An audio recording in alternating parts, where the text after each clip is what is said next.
Graça e paz a todos. Como os irmãos já podem perceber, o nosso pastor não está aqui nesta noite, porque ele foi pregar na igreja do pastor Flávio Zaledo, a IBB, a Igreja Batista da Fé, em São José dos Campos. É aniversário da igreja deles e o nosso pastor foi convidado, e é por isso que estamos aqui nesta noite. Abram comigo em Filipenses capítulo 1, nós vamos ler do versículo 1 ao 11. Filipenses capítulo 1, nós vamos ler do versículo 1 ao 11.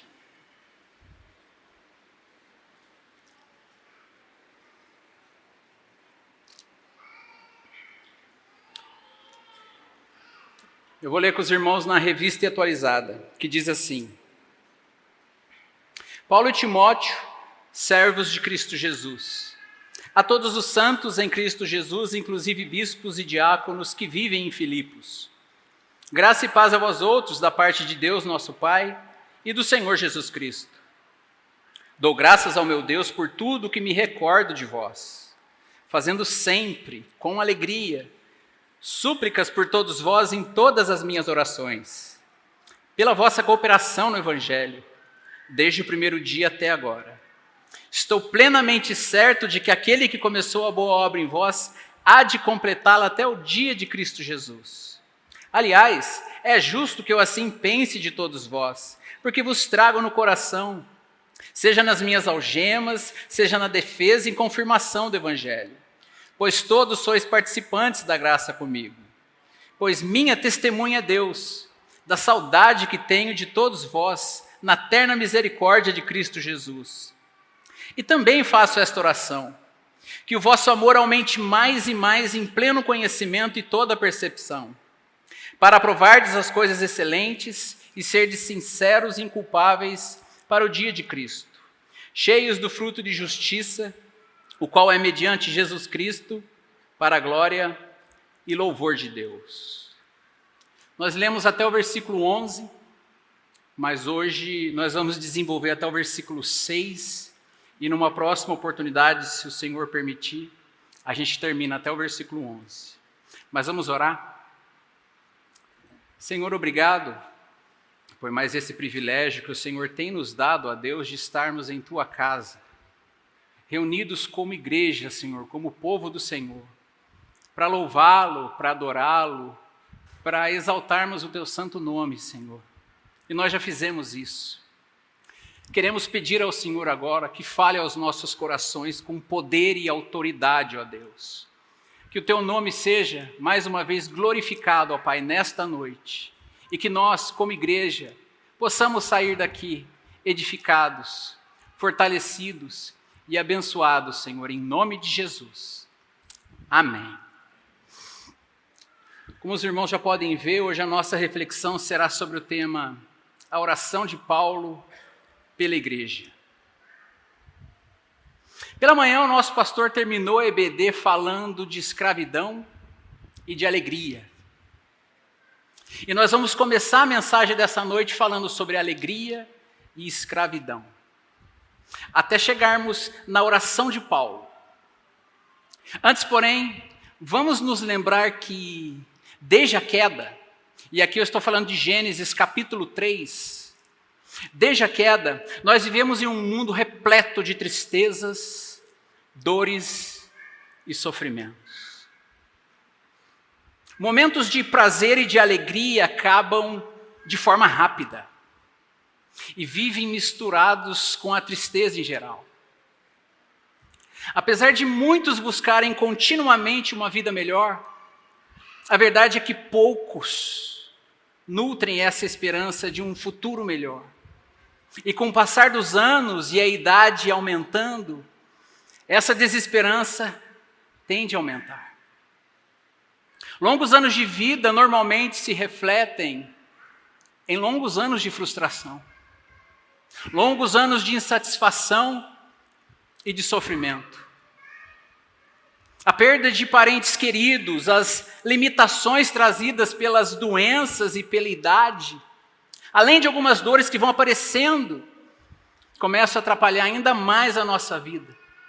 e aumenta, sim, a nossa tristeza e o nosso sofrimento.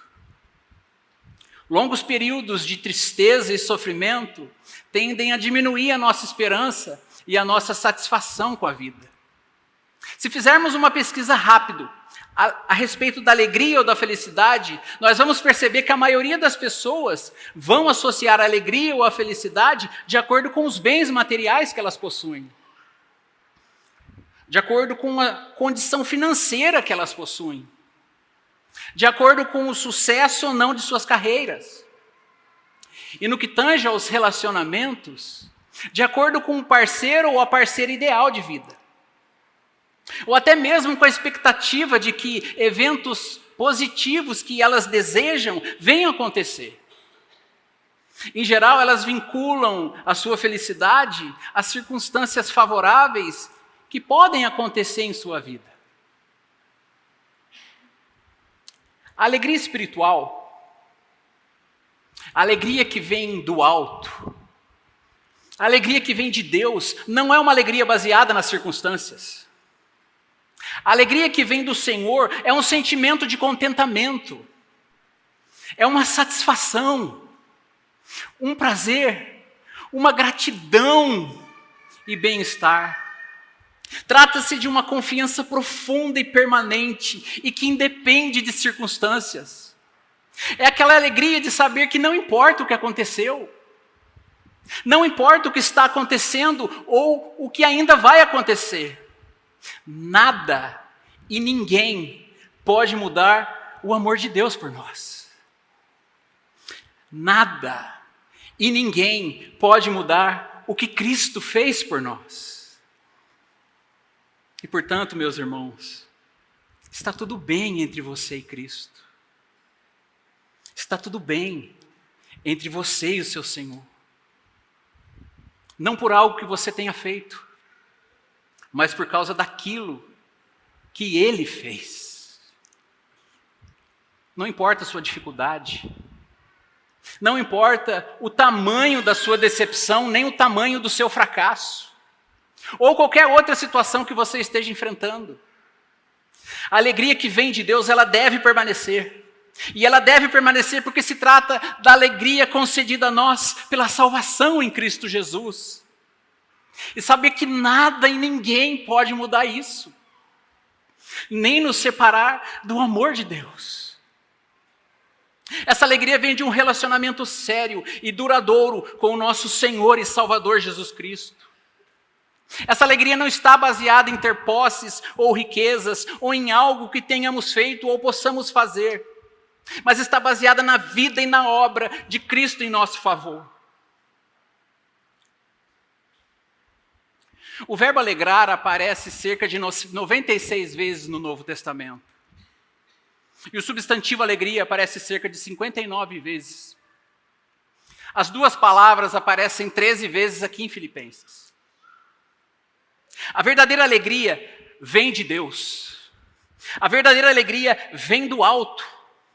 Davi vai dizer em Salmos, capítulo 4, versículo 7, puseste em meu coração alegria maior do que a alegria dos que desfrutam trigo e vinho em tempos de fartura.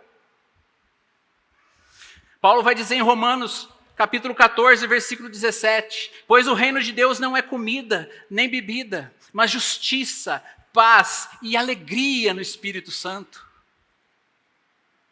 Deus concede alegria aos que creem no Evangelho, aos que creem no Evangelho. Em Lucas capítulo 2, do versículo 10 ao 11 está escrito, não temais. Não temais porque eu vos trago boas novas de grande alegria. É que hoje vos nasceu na cidade de Davi o Salvador, que é Cristo, o Senhor. Você quer ter alegria? Você quer ser uma pessoa alegre? Você quer que a sua alegria seja completa? Então preste atenção nas palavras que Jesus disse. João capítulo 15, versículo 11. Ele vai dizer dessa forma: tenho lhes dito estas palavras para que a minha alegria esteja em vocês e a alegria de vocês seja completa. Palavras de Jesus. A alegria é o tema predominante dessa epístola. A carta aos Filipenses é o grande tratado de alegria da teologia cristã. Conforme a lemos, vemos essa alegria de Paulo saltar em suas páginas. Em Filipenses capítulo 4, no versículo 4, ele vai dizer: alegrai-vos no Senhor, outra vez vos digo, alegrai-vos. Uma das várias situações que levaram o apóstolo a escrever essa carta estava relacionada à tristeza que os irmãos de Filipos estavam demonstrando pelo fato dele estar preso. É por isso que ele escreveu o versículo 12 aí, do capítulo 1, para confortá-los. Está escrito dessa forma: quero ainda, irmãos, cientificar-vos de que as coisas que me aconteceram têm, antes, contribuído para o progresso do Evangelho. Paulo não queria que eles ficassem tristes pelo fato dele estar preso. Isso estava contribuindo para o progresso do Evangelho. Mas Paulo queria que eles tivessem, assim como ele, uma alegria contínua, uma alegria duradoura em Cristo Jesus. Nesta carta nós vemos Paulo incentivando os irmãos de Filipos e fazendo algumas advertências. Mas diferente do que estamos estudando pelas manhãs com o nosso pastor, na carta aos Coríntios, nós não vemos nessa epístola qualquer menção de problema teológico ou problema moral da igreja de Filipos. O que também pode ter trazido ainda mais alegria para o apóstolo. O que fizemos até agora foi introduzir um dos temas dessa epístola.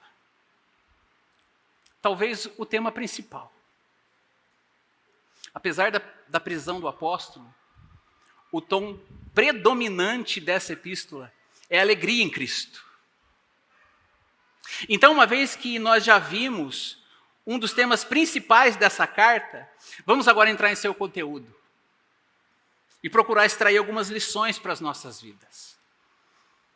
Me acompanhe nos versículos 1 e 2. Os versículos 1 e 2 vão dizer dessa forma: Paulo e Timóteo, servos de Cristo Jesus, a todos os santos em Cristo Jesus, inclusive bispos e diáconos que vivem em Filipos. Graça e paz a vós outros, da parte de Deus nosso Pai e do Senhor Jesus Cristo. Nesses dois versículos nós vemos Paulo se identificando como servo, reconhecendo Timóteo também como servo e referindo-se aos irmãos de Filipos como santos. Paulo era um verdadeiro apóstolo. Ele havia visto Cristo. Ele havia estado com os 12 e ele escreveu 3 epístolas do Novo Testamento. Mas nós não vemos ele aqui nessa carta reivindicando para si essa autoridade que lhe foi confiada por Deus. Ele não começa essa epístola chamando atenção para suas credenciais, como nós vemos muito hoje em dia. Qualquer um que quer vender um curso ou se apresentar diante de um auditório, primeiro apresenta suas credenciais numa forma de dizer: olha os meus títulos, veja o meu currículo, eu mereço a atenção de vocês. Paulo não faz isso. Embora no capítulo 3, do versículo 4 ao 11, ele faça menção de sua vida irrepreensível como fariseu, ele vai dizer no versículo 7 e 8 que considera isso tudo como perda por causa de Cristo Jesus. Olha como ele começa essa carta. Paulo e Timóteo, servos de Cristo Jesus. A palavra servos não é uma boa tradução para o português. A palavra escravo caberia melhor aqui. A palavra doulos, como nós já estamos vendo com o nosso pastor, significa escravo na língua grega. Há uma boa diferença entre ser servo e entre ser escravo. Naquela época, um servo era alguém que poderia ser contratado pela manhã para trabalhar o dia inteiro na vinha de alguém, por exemplo, e no fim do dia ele ganharia o seu salário e poderia voltar para sua casa ou poderia ir para qualquer outro lugar de sua preferência e continuar a sua vida. E se na manhã seguinte ele quisesse, ele poderia voltar para aquele mesmo lugar onde ele estava, ser contratado novamente, trabalhar mais um dia inteiro, mas e se ele não quisesse, ele poderia ficar na praça batendo papo com seus amigos o dia todo. Mas o escravo era diferente. O escravo era alguém por quem havia sido pago um preço. E ele pertencia totalmente ao seu dono. O seu dono era o seu possuidor. O escravo passava a ser propriedade de seu senhor. E a sua vida agora era dedicada totalmente ao serviço e à submissão de seu senhor. Em regra, ele morava na casa do seu senhor. Não possuía nada. E a sua existência estava inteiramente submetida aos interesses do seu dono. Esse era o escravo. Paulo identifica a si mesmo e a Timóteo como escravos de Cristo Jesus. Ele deixa as suas credenciais de lado, ele deixa o seu currículo de lado, seu currículo irrepreensível, e se identifica como escravo de Jesus Cristo. A questão aqui é, se Paulo, sendo um apóstolo, se identifica a si mesmo como escravo de Cristo Jesus, quanto mais você e eu devemos nos identificar também como escravos de Cristo Jesus. Irmãos, nós estamos falando aqui de um chamado do alto. Nós estamos falando aqui de um chamado sublime, de uma das maiores vocações que alguém pode ter em sua vida aqui nesta terra. De sermos servos e escravos do Rei dos Reis e do Senhor dos Senhores. Paulo vai dizer que o próprio Senhor Jesus identificou-se a si mesmo como servo. Em Filipenses capítulo 2, versículo 7, nós lemos: antes, a si mesmo se esvaziou, assumindo a forma de servo. A palavra doulos aparece aqui novamente. Como escravos de Cristo, nossa vida inteira deve estar preocupada com os interesses do nosso Mestre. Deve estar preocupada em como lhe agradar. Deixa eu lhe dizer uma coisa, meu irmão. Deixa eu lhe dizer uma coisa, minha irmã. Nunca nenhum escravo teve um Senhor tão bondoso. Nunca nenhum escravo teve um Senhor tão amoroso e tão misericordioso como nós temos, o Senhor Jesus. Você que está aqui nessa noite, você que entrou aqui nesta noite, você já está servindo a Jesus? Você já se submeteu ao seu senhorio? Se sim, como é que você está servindo a Jesus? Da forma como você acha que deve ser feito? Ou de acordo com as Escrituras? De que forma você está servindo a Jesus? Você tem usado o seu tempo e a sua vida na promoção do reino ou somente na promoção dos seus próprios interesses? Como você tem usado a sua vida e o seu tempo? Eu tive um professor no seminário que sempre dizia, era impossível esquecer, ele sempre dizia: você só gasta o seu tempo e o seu dinheiro naquilo que é importante para você. O reino de Deus e o avanço desse reino são importantes para você? Seu marido, a sua esposa e os seus filhos poderiam dizer que você realmente tem interesse no crescimento desse reino? Seu pastor poderia dizer isso de você? Este é, sem dúvida, irmãos, um grande chamado abaixo dos céus. Um dos mais importantes. De sermos servos e escravos de Jesus Cristo. Mas Paulo continua. E ele vai dizer que nós não somente somos escravos de Jesus, nós também somos chamados para sermos santos em Cristo Jesus. Ainda no versículo 1. Paulo e Timóteo, servos de Cristo Jesus, a todos os santos em Cristo Jesus. Todos os verdadeiros crentes em Jesus são chamados santos, os verdadeiros crentes. ao mesmo tempo que são chamados para serem santos. A palavra santo significa separado. A palavra santo significa colocado à parte pelo seu Senhor. É como a dona de casa ou como o cozinheiro em seu restaurante que corta os legumes e separa o que é bom daquilo que não é. O nosso pastor também ilustra de uma maneira bem interessante o que é ser santo. Ele vai dizer que ser santo é alguém que está se aproximando cada dia mais de Deus. Ele usou essa ilustração pela manhã em relação à adoração, mas ele também já usou essa ilustração para falar do que é ser santo. É alguém que está se aproximando cada dia mais de Deus. Eu e você fomos soberanamente salvos e colocados à parte pela graça de Deus. A parte desse sistema mundano, a parte desse sistema corrupto. Nós estamos no mundo, mas disse Jesus, nós não somos mais do mundo. Nós somos considerados santos aos olhos de Deus. Santos pelo que o seu Filho fez por nós. Ao mesmo tempo que somos chamados para sermos santos em toda a nossa maneira de viver. Como o nosso pastor tem pregado, tem que existir um esforço de nossa parte na busca dessa santidade aos olhos de Deus. Tem que existir um esforço. Você e eu. Nós que colocamos a nossa vida, a nossa fé e a nossa confiança na pessoa e na obra de Cristo, somos aqueles que foram chamados e identificados como santos, separados, colocados à parte da vida que tínhamos anteriormente. E agora com novos valores, novos padrões de vida, estamos indo para uma nova direção, com novos amigos e novos desejos e com um propósito maior na vida, servir ao Rei dos Reis e Senhor dos Senhores.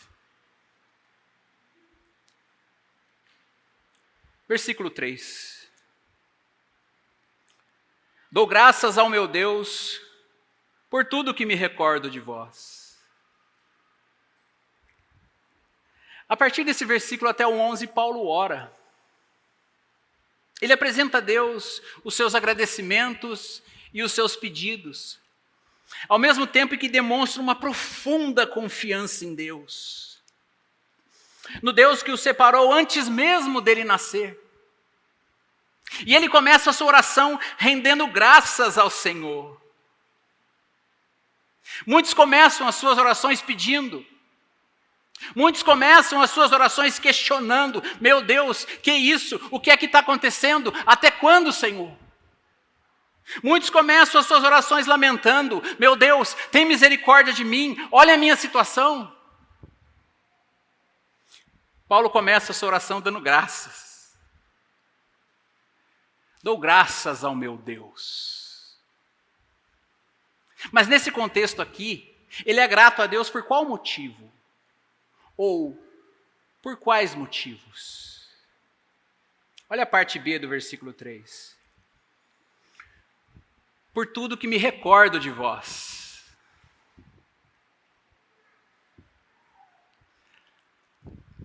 Muitas vezes, irmãos, muitas vezes as recordações e as lembranças nos fazem chorar. Muitas vezes elas nos fazem sofrer. Às vezes, quando trazemos à memória os feitos do passado, algumas situações ferem o nosso coração e as nossas recordações nos fazem entristecer. Quem nunca se lembrou de algum feito do passado e não se entristeceu por algum motivo, por alguma memória?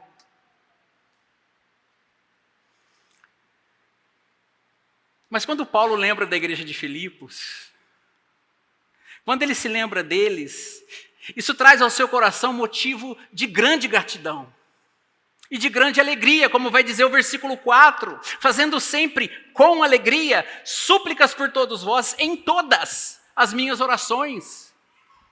Paulo se lembrava deles com grande gratidão e alegria. Mas se você parar para analisar bem, não era para ele ter assim tão boas recordações da igreja de Filipos. E por que não? Se você ler Atos 16, você vai perceber que em Filipos ele apanhou e foi açoitado com varas. Se você ler Atos 16, você vai perceber que em Filipos, além dele apanhar e ser açoitado com varas, ele também foi preso. Se você ler Atos 16, você vai perceber que ele e Silas, depois da expulsão de um demônio de uma jovem adivinhadora, eles foram pegos pela multidão e pelos pretores e levaram muitos açoites, vai dizer o texto.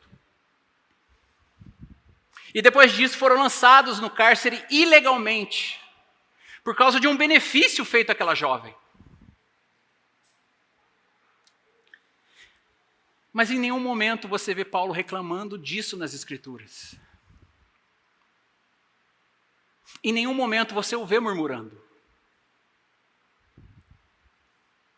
Por que será que reclamamos tanto?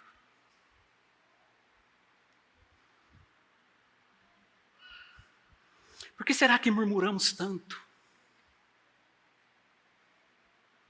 Eu acho que nesse quesito nós somos bem parecidos com o povo de Israel. Será que somos realmente escravos de Cristo? Será que temos sofrido como Paulo por causa do Evangelho? Quantas pessoas vocês conhecem? Ou quantas pessoas vocês já viram aqui na nossa região serem açoitadas em praças públicas e serem presas por causa do Evangelho? Quantas?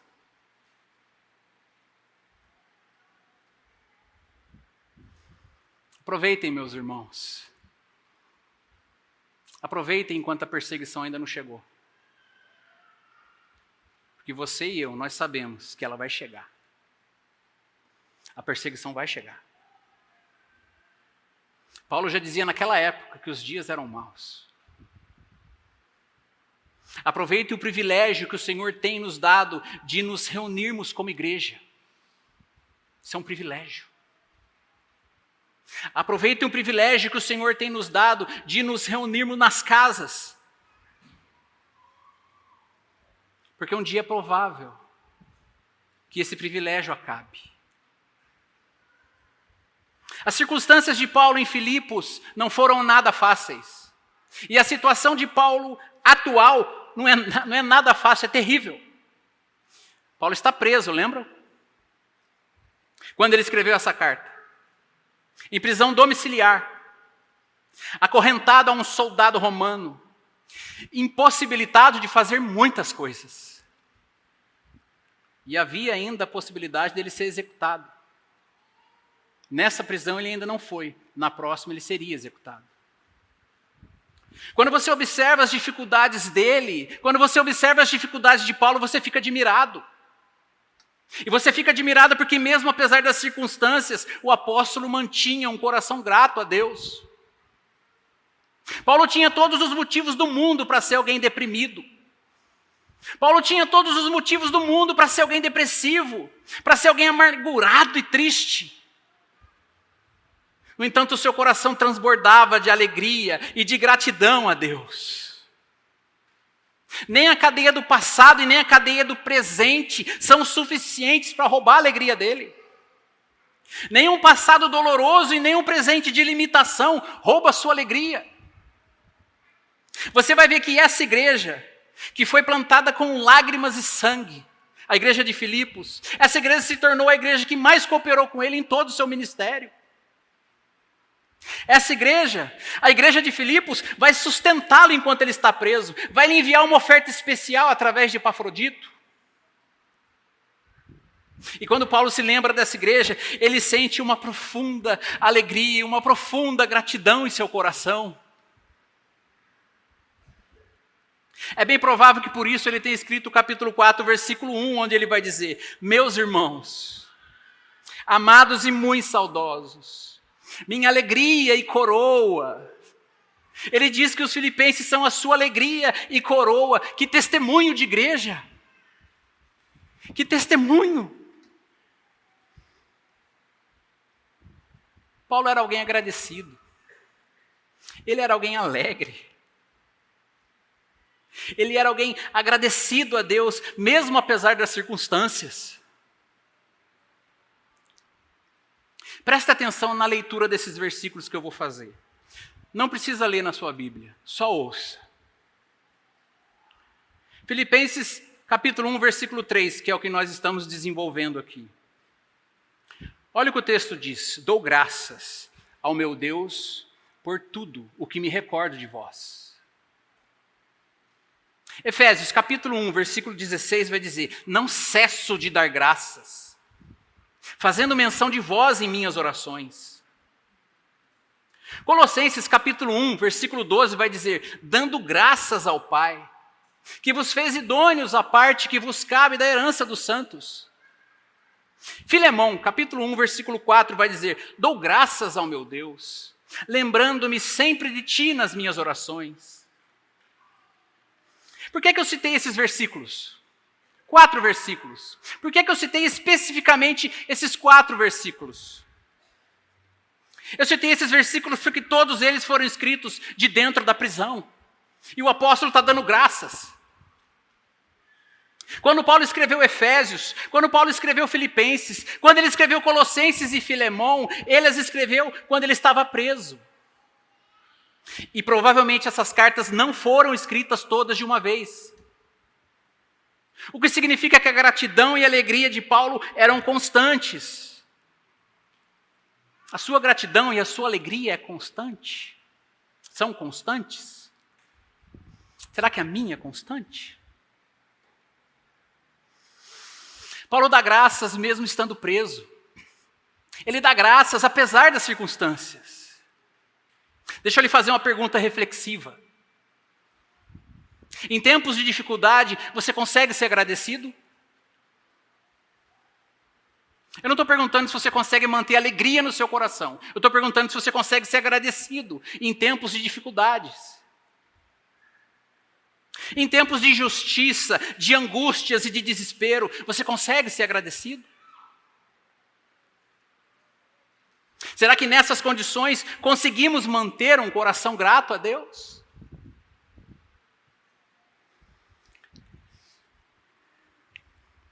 Eu me lembro de um momento de grande dificuldade que eu passei anos atrás. Um momento muito difícil. E que eu estava literalmente correndo um risco de vida. Eu fui assaltado em frente de casa por 2 bandidos. E um deles colocou a arma na minha cabeça e o outro ficou apontando uma questão de 2 metros assim. Passa tudo, eles disseram. Eu disse: amigo, eu não tenho nada não. Não tenho nada não, se quiser leva a minha esperança e olhe lá, porque eu não tenho nada. Mentira, eles disseram. Eles estavam procurando a minha carteira. Só que eu não gosto de andar com carteira. Eu nunca gostei de andar com carteira. Então a revista demorou mais. E eu não tenho certeza disso, mas eu acho que por isso ele pensou que eu fosse policial. Porque eu não tinha ali uma carteira para me identificar. O comparsa dele disse: atira nele, ele fitou a gente, ele é polícia. Eu falei: não, amigo, você não precisa disso. Não precisa disso. Pega a moto, vai embora. Você já pegou meu celular novinho. Tem dinheiro aí dentro do baúzinho da moto, tinha um baúzinho, tem dinheiro aí. Pega a moto, o celular e vai embora. E a moto não queria pegar. Aí eles começaram a ficar nervosos. Até então eu estava calmo, eu comecei a ficar nervoso também. A mão do cara tremendo assim. No fim a moto pegou e eles se foram. Naquela noite eu não consegui dormir. Quem conseguiria? Eu só conseguia ser grato a Deus por 3 coisas que Ele me fez. Primeira, eu agradeci a Deus porque o bandido não atirou. Segunda, eu agradeci a Deus por ter um dinheirinho ali no baú da moto ali. Era pouco, mas tinha. Que eu percebi que foi o gatilho que eles falaram: vamos embora. E eu também agradeci a Deus porque mais tarde na delegacia, quando o indivíduo foi preso e eu fui chamado para fazer a identificação deles, e eu fui. O policial me chamou no canto e disse: rapaz, Você teve muita sorte. Aí eu pensando comigo, sorte não, né? É Deus. Você teve muita sorte. Ele falou 2 vezes isso. Eu falei, por quê? Ele falou, só aqui na nossa região ele já matou 9 em roubos de moto. Só aqui na nossa região. Ele vai fazer 18 anos semana que vem. Ele vai ser solto. Eu agradeci a Deus porque eu estava vivo. Você consegue ser agradecido em tempos de dificuldades, de angústia e de grande desespero? Ou será que nesses momentos tudo o que fazemos é lamentar e murmurar? E pensar, meu Deus, por que o Senhor foi permitir que uma situação dessa acontecesse comigo? Por que é que o Senhor não me livrou de passar disso? E numa hora dessa a gente sempre pensa, aí eu estou dizendo por mim, não posso dizer pelos irmãos, eu acho que Deus se esqueceu de mim. Se você e eu realmente cremos na Bíblia, se você e eu realmente cremos como o apóstolo Paulo, então saberemos que todas as coisas cooperam para o nosso bem. E se realmente cremos que todas as coisas cooperam para o nosso bem, daremos graças a Deus em todas as circunstâncias. Porque sabemos que as coisas vão cooperar para o nosso bem. Então daremos graça. Paulo cria assim. Ele acreditava nisso.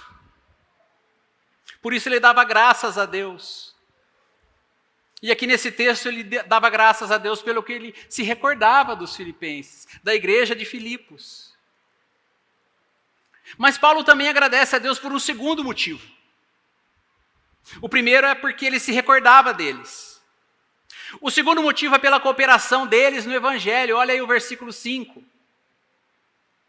Pela vossa cooperação no Evangelho, desde o primeiro dia até agora. É muito interessante o foco que o apóstolo Paulo mantém no Evangelho. Mesmo acorrentado a soldados romanos, ele não consegue parar de pensar na mensagem salvadora de Jesus. Ele não consegue parar de pensar no Evangelho. Ele não perde de vista essa ilustre missão de anunciar o Evangelho de Cristo, mesmo de dentro de uma prisão. Em 2 Timóteo, capítulo 2, versículo 8 e 9, ele vai escrever: Timóteo, lembra-te de Cristo, ressuscitado dentre os mortos, descendente de Davi, segundo o meu Evangelho, pelo qual estou sofrendo algemas, como malfeitor, mas a palavra de Deus não está algemada. E como Cristo disse que a boca fala daquilo de que o coração está cheio, a oração de Paulo reflete aquilo que o seu coração sentia em relação à igreja de Filipos. Paulo trouxe sua memória em seu momento de oração, uma lembrança carinhosa de que os filipenses sempre cooperaram com ele na causa do Evangelho. E essa cooperação, segundo ele, não foi só por um período de tempo. Diz o texto que foi desde o primeiro dia até agora que ele estava preso e havia recebido Epafrodito como oferta deles. Quando Paulo diz desde o primeiro dia até agora, é provável que ele tenha em mente o início da igreja de Filipos. E aí nós voltamos novamente para Atos capítulo 16. De quando ele estava em uma reunião de oração à beira de um rio, expondo a palavra de Deus a um grupo de mulheres que estavam ali reunidas. E Deus abriu o coração de uma mulher chamada Lídia, para que ela cresce no Senhor Jesus. E assim que ela creu, ela e a sua casa foram logo batizadas. Essa família foi provavelmente a primeira família convertida da cidade. Provavelmente foi ali que nasceu a igreja de Filipos, na casa de Lídia. Assim também nasceu essa igreja Iba, na casa do nosso pastor. Certamente você se lembra disso. Certamente Paulo se lembrava disso também, do início da igreja de Filipos. É provável que Paulo também tenha se lembrado de uma jovem possessa de um espírito adivinhador que havia naquela cidade. E que dava muito lucro aos seus senhores, porque conseguia predizer o futuro através de adivinhações. Paulo expulsou o demônio dela. E apesar de Lucas não relatar, é bem provável que, juntamente com Lídia e a sua família, ela tenha se tornado uma irmã em Cristo. Por causa desse episódio, da expulsão do demônio, Paulo e Silas apanharam e foram presos. E é possível que ele também tenha se lembrado do terremoto que aconteceu naquela mesma prisão. No momento em que ele e Silas oravam e cantavam louvores a Deus. E o resultado disso foi a conversão do carcereiro, que quase se matou. E por fim, Paulo deve ter se lembrado de que quando ele deixou a Macedônia, a igreja de Filipos foi a única que o ajudou financeiramente. Foi a única que cooperou com ele. Você pode ver isso escrito em Filipenses capítulo 4, do versículo 15 ao 16. Foi a única. Então Paulo agradece a Deus em sua oração pela cooperação dos filipenses no Evangelho. Desde o primeiro dia até agora. Mesmo que eles estivessem agora separados por muitos quilômetros. Mesmo que eles estivessem agora separados geograficamente. Eles mantinham essa parceria de juntos serem proclamadores do Evangelho. Assim como Paulo e os filipenses, nós também temos essa mesma incumbência de juntos levarmos a mensagem do Evangelho ao redor do mundo. A palavra cooperação de que Paulo fala traz a ideia de comunhão conjunta. Traz a ideia de uma comunhão conjunta para uma finalidade específica, para um objetivo em comum. E o objetivo em comum é proclamar o Evangelho, é expandir o reino de Deus. Como o nosso pastor falou nas últimas semanas, nós somos embaixadores de Cristo. Como embaixadores, nós representamos o nosso país de origem e promovemos o interesse do nosso Deus. Paulo estava preso, mas a palavra de Deus não estava. Nem eu e nem você, nós não estamos presos.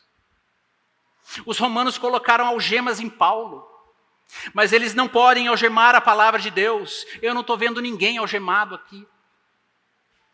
Paulo tem limitações geográficas, mas a palavra de Deus não tem.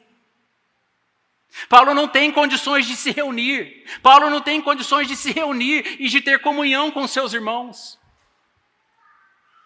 Mas ele não está impedido de orar por eles, nem de lhes anunciar a palavra.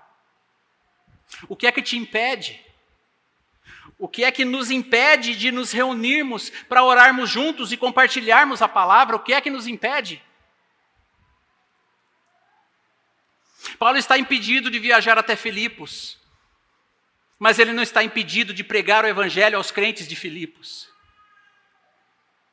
Agora pensem comigo, irmãos. Se Paulo, que estava preso, continuava a anunciar a mensagem do evangelho, que desculpa nós teremos diante de Deus se não anunciarmos?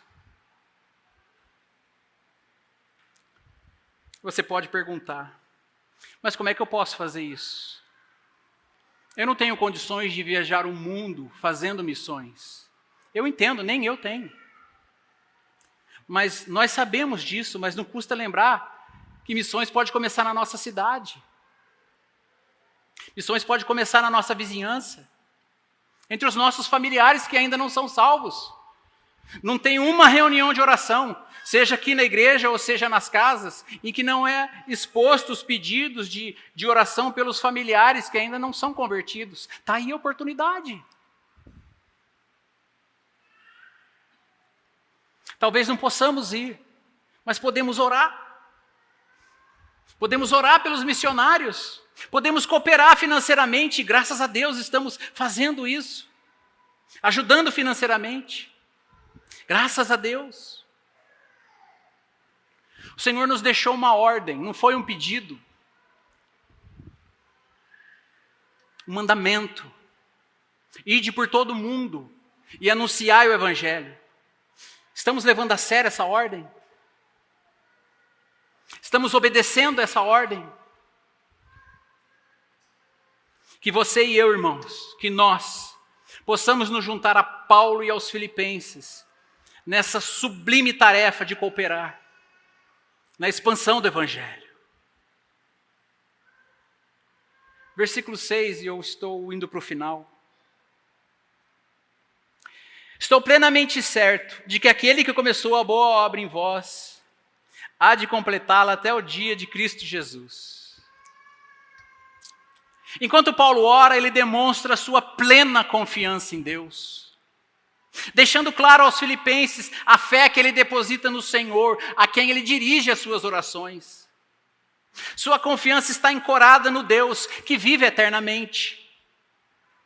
Nesse versículo, o apóstolo prevê um bom futuro para os filipenses.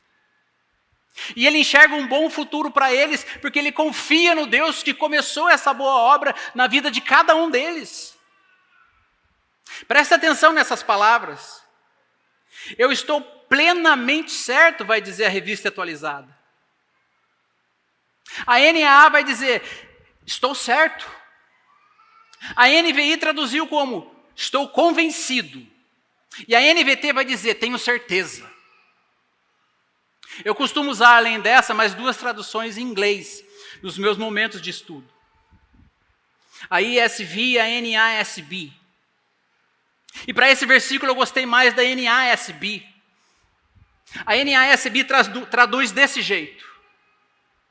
Eu estou confiante disto, de que ele, que começou a boa obra em vós, há de aperfeiçoá-la até o dia de Cristo Jesus. Essa palavra confiante no grego significa profundamente persuadido. E ainda fortemente convencido. Quando Paulo escreve, eu estou profundamente persuadido, ou eu estou fortemente convencido, isso significava muito mais do que uma esperança humana. Significava absoluta confiança que vem de conhecer a Deus e de crer em suas promessas. Conhecer a Deus e crer em suas promessas.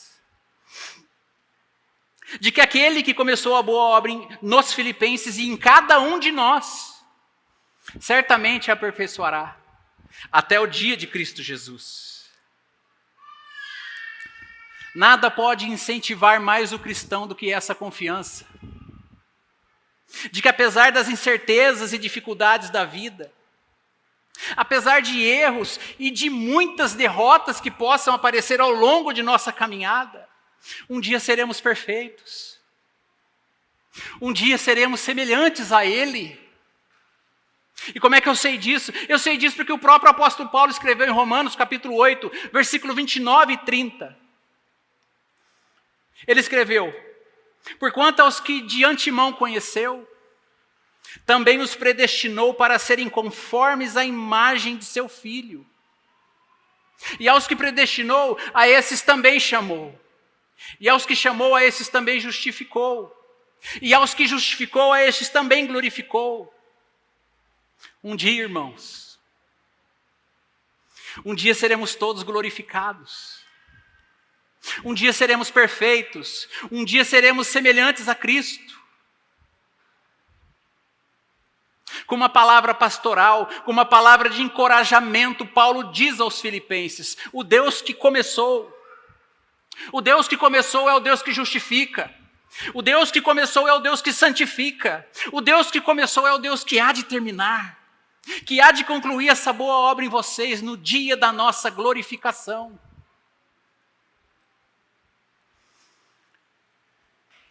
Foi na eternidade que tudo começou. E é na eternidade que tudo será concluído. Vocês serão guardados até o fim. Seremos todos guardados até o fim. Creiam nessa promessa. Aqui fica explícita a teologia de Paulo sobre a perseverança dos santos, sobre a segurança dos santos. É possível que Paulo, em sua oração, tivesse se lembrado das palavras de Jesus que disse certa vez: todo aquele que o Pai me dá, esse virá a mim, e o que vem a mim, de maneira nenhuma o lançarei fora. Paulo sabe muito bem que foi Deus quem planejou essa obra de salvação desde os tempos eternos. Paulo sabe que foi o Senhor Jesus quem executou essa obra. E ele também sabe que foi o Espírito Santo quem aplicou, quem os regenerou, e é Ele quem os guardará até o fim. A confiança de Paulo em Deus nesse versículo é absoluta. É visível. Do início ao fim, palavras do nosso pastor. Do início ao fim, a salvação é uma obra inteiramente realizada por Deus. Se você que está aqui nesta noite é um verdadeiro convertido, se você que está aqui nesta noite realmente nasceu de novo, nasceu do alto, você pode ter essa certeza e essa alegria de que aquele que começou essa boa obra na vida de vocês e na minha vida há de terminá-la até o dia de Cristo. Esteja seguro disso. Enquanto isso, irmãos, que tenhamos paciência uns com os outros. Nós ainda não chegamos lá. Mas se você que entrou aqui nesta noite não teve essa alegria e esse privilégio de se entregar a Cristo, saiba que você está em perigo. Você está em perigo. Perigo de passar uma eternidade longe de Deus. Mas saiba também que você não entrou aqui nessa noite por acaso. Se Deus te trouxe aqui nessa noite foi por um motivo. Talvez você saiba o motivo. A vida passa rápido, nós sabemos disso, você também sabe disso. E o que é essa vida perto de uma eternidade? Não tem como mensurar. Se você deseja ter uma vida eterna, e se você deseja ter uma alegria eterna, entregue-se a Cristo nessa noite. É provável que Deus esteja te chamando. Que o Senhor nos abençoe. Senhor, obrigado por mais este momento e mais este privilégio, Senhor, que o Senhor nos deu de estarmos aqui. Que o Senhor nos ajude, ó Deus, como igreja, como irmãos em Cristo, como escravos do Senhor. Que o Senhor nos ajude a colocarmos em prática, Senhor. Porque, na verdade, até que temos aprendido do Senhor muitas coisas, mas que o Senhor nos ajude a viver, ó Pai, cada ensinamento da Tua palavra, para que a gente possa ir bem, Senhor, para que a gente vá bem, para que aqueles que estão conosco também possam ir bem, para que o Teu nome seja glorificado, ó Pai. Nos ajude, ó Deus, a colocarmos em prática todos os ensinamentos do Senhor para as nossas vidas. Que o Senhor nos ajude a memorizá-los, ó Deus. Que através do Teu Espírito, o Senhor nos faça lembrar desses ensinamentos. Que possamos, Senhor, viver para a Tua honra, glória e louvor, ó Pai. É a nossa oração a Ti, em o nome de Jesus Cristo. Amém.